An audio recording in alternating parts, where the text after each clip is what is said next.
beaucoup, bonjour à tous, et je n'ai aucun doute que vous me fassiez un bon accueil. Je ne vois pas pourquoi ce serait l'inverse. Merci beaucoup à la SOP déjà d'avoir organisé cette séance.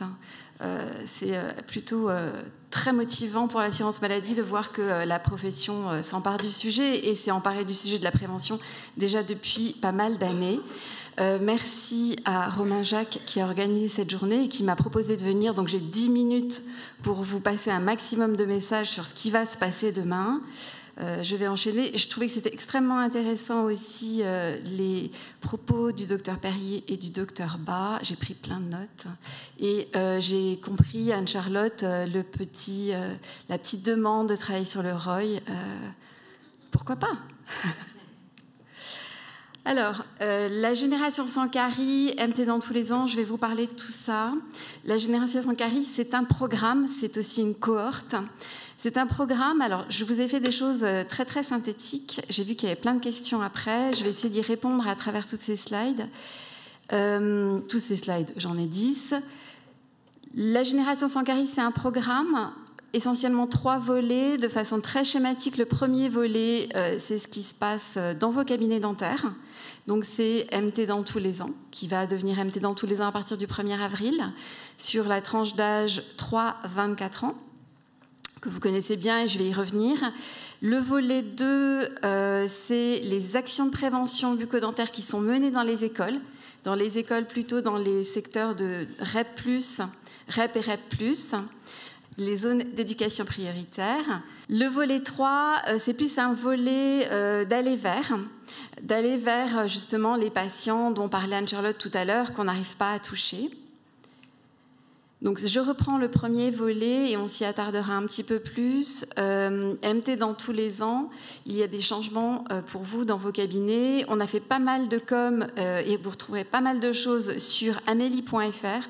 On vous envoie cette semaine une newsletter qui vous renvoie sur le site amélie.fr où vous avez beaucoup d'informations, une petite vidéo, une animation qui vous explique ce qui change. Enfin voilà, on a mis pas mal d'outils que vous pourrez aller voir. Donc la première chose, c'est qu'on annualise MT Dents de 3 à 24 ans. On dématérialise l'invitation. On arrête d'envoyer du papier, sauf pour 4 âges, le 3, le 6, le 12 et le 18. Le 3, entrée dans le dispositif. Le 6, début des dents permanentes. Le 12, si on ne s'est pas posé la question de l'orthodontie avant, il faut se la poser.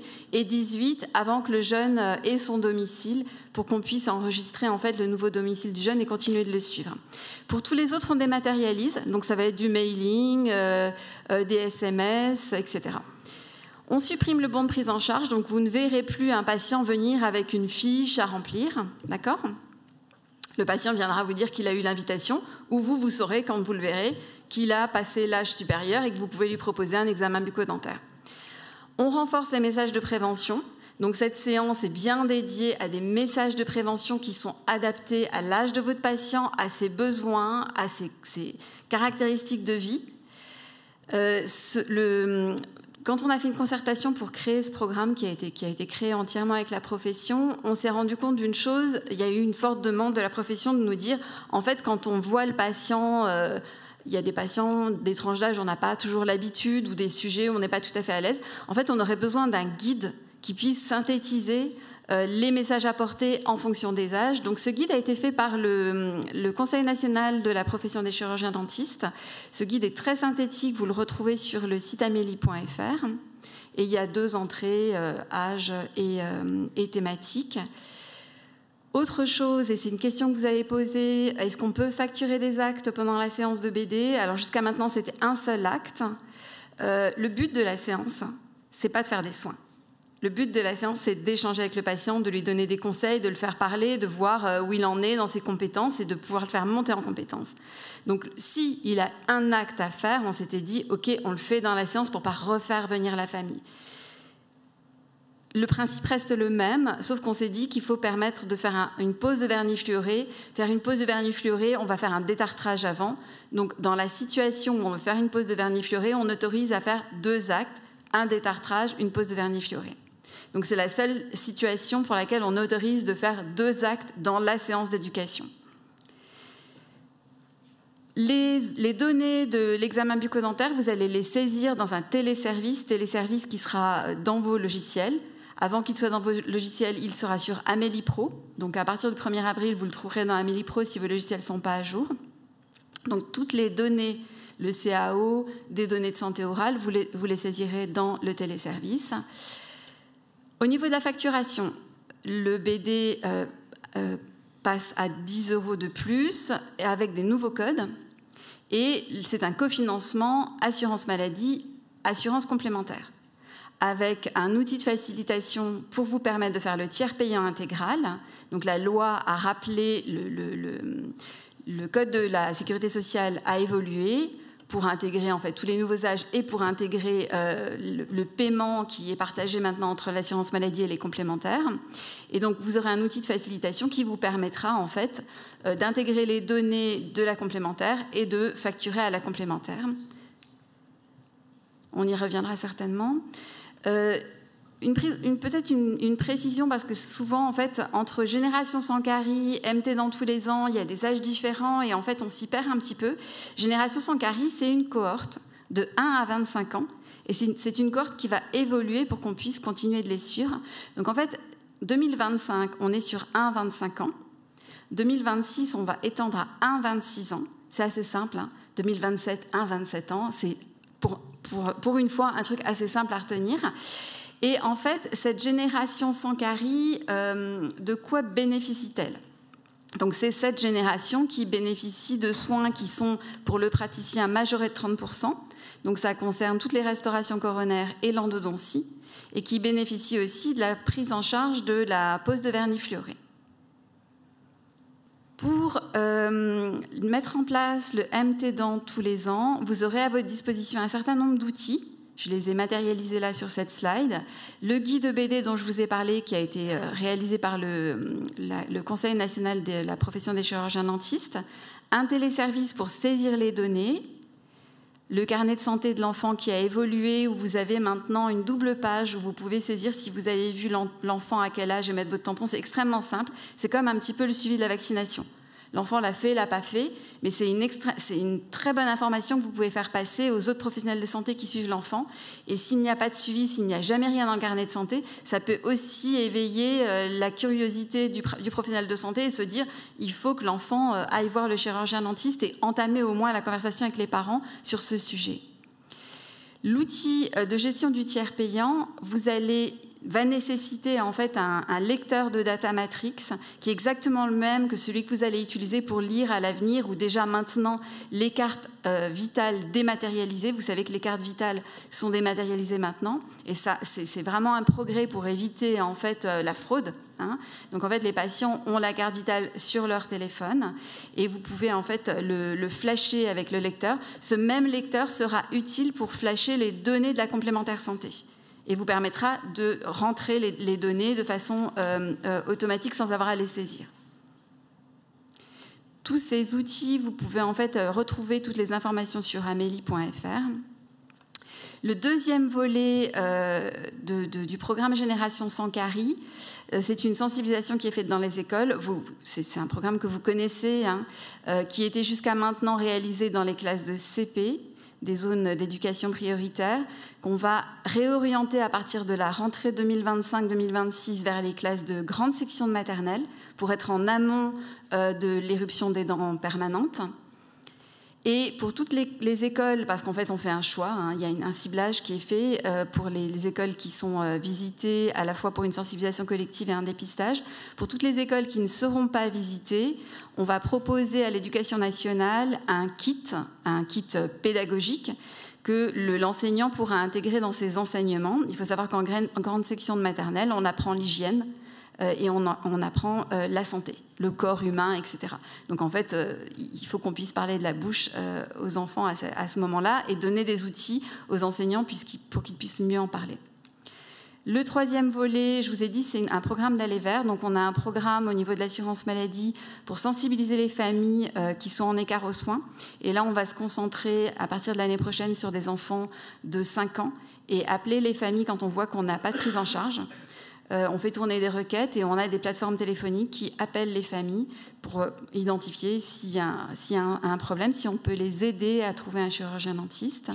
On a aussi une expérimentation qui va être mise en place à la rentrée 2025 qui concerne des jeunes en situation de handicap qui sont pris en charge dans des institutions, dans des établissements médico-sociaux, et se dire qu'en fait ces jeunes ne bénéficient pas d'actions comme celles qu'on peut mener dans les écoles.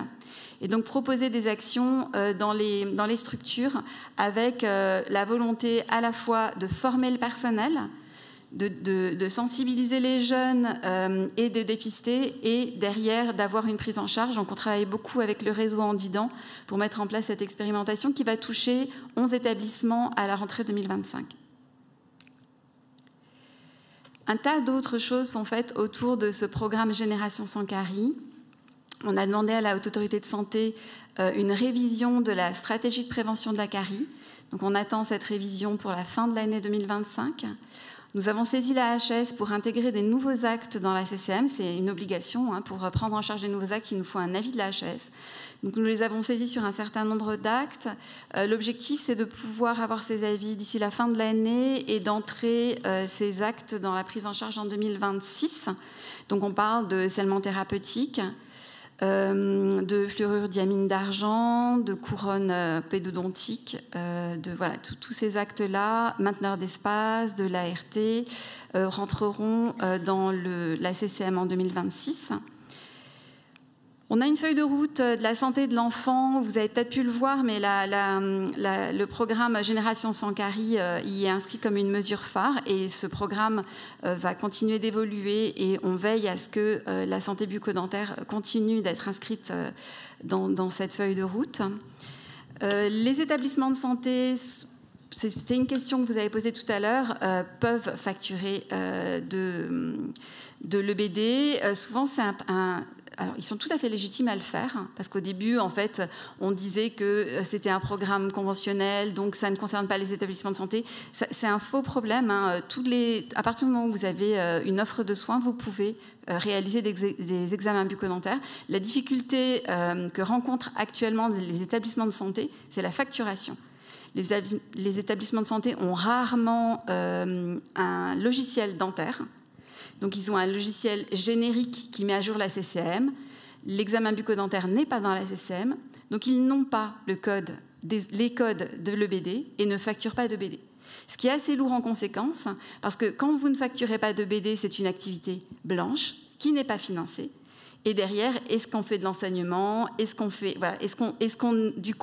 a les moyens de proposer cet enseignement-là? Donc c'est un vrai sujet, et beaucoup d'établissements, et bon, évidemment ceux qui ont des facs actuellement, se posent cette question, et certains ont déjà fait l'acquisition de logiciels dentaires pour pouvoir facturer les EBD et aussi pouvoir saisir les données qui sont recueillies lors de l'EBD.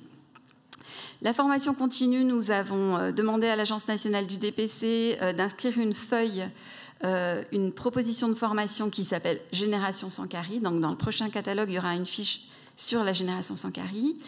Le ministère de la Santé, Benoît en a parlé tout à l'heure, va publier cette année une stratégie sur la santé orale. Nous travaillons avec eux pour la publication de cette, en tout cas pour la rédaction de cette stratégie.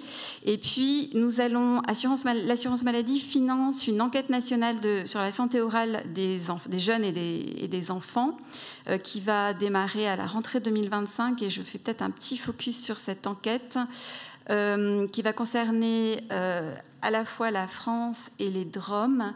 Les enfants de 3, 6, 9, 12 et 15 ans, l'enquête va être réalisée dans les écoles. 6 500 enfants seront concernés. Nous allons relever 3 indicateurs. Le CAO, parce que c'est un indicateur qu'on suit aussi dans MT dans tous les ans. Nous allons aussi relever l'IGDAS et un indicateur de besoins orthodontiques. On va en fait relever l'IETN, pas sur la partie ressentie esthétique, mais réellement sur la partie médicale. Donc notre ambition, c'est de pouvoir démarrer à la rentrée et de pouvoir avoir les premières publications en novembre 2026. On est pour l'instant dans le calendrier qu'on s'était fixé, donc ça devrait se dérouler comme ça. Dernière slide, on a fait une communication très large, communication auprès des chirurgiens dentistes. Il y a une campagne actuellement de délégués d'assurance maladie et de chirurgiens dentistes conseils qui vont dans les cabinets. On a ciblé les cabinets qui actuellement sont impliqués dans la prise en charge des jeunes pour en fait ne pas les perdre en cours de route et que tous ces praticiens soient au courant demain. On a créé un certain nombre d'outils sur amélie.fr, je vous l'ai dit. On a des actions de communication qui arrivent, une newsletter cette semaine, également un autre mail. Alors surveillez vos boîtes si ça tombe dans les spams. On a une autre communication qui est dédiée vraiment aux tiers payants de l'examen bucco-dentaire et des soins consécutifs. On communique également auprès de tous les autres professionnels de santé sous forme de newsletters, d'informations qui passent sur amélie.fr. On intègre la santé orale dans les programmes de prévention. Vous savez qu'il y a un bilan de prévention qui est financé par l'assurance maladie. Il y a un volet bucco-dentaire. On a modifié le cahier des charges, le carnet de santé, pardon, je vous en ai parlé. Les invitations MT dans tous les ans vont être envoyées à partir du 1er avril et on va faire une grosse campagne en septembre 2025. Pourquoi est-ce qu'on a décalé? En fait, c'est pour donner vraiment le temps à tous les chirurgiens dentistes d'être prêts dans leur cabinet. Donc vous démarrez au 1er avril avec une montée en charge jusqu'à la fin de l'été et en septembre, on annonce tout ça au grand public. Voilà, Romain. Merci beaucoup, Géraldine.